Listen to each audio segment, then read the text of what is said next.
gaya ng pagkain.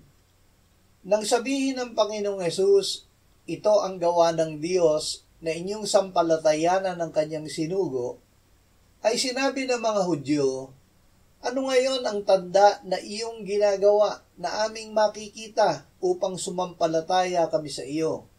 Ano ang iyong ginagawa? Ang aming mga ninuno ay kumain ng mana sa ilang, gaya ng nasusulat, kanyang binigyan sila ng tinapay na galing sa langit upang kanilang makain.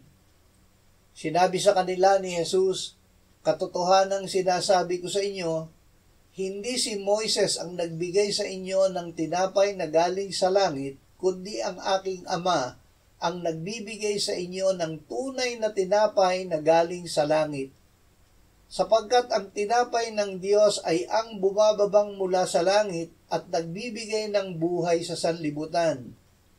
Sinabi nila sa kanya, Panginoon, lagi mo kaming bigyan ng tinapay na ito.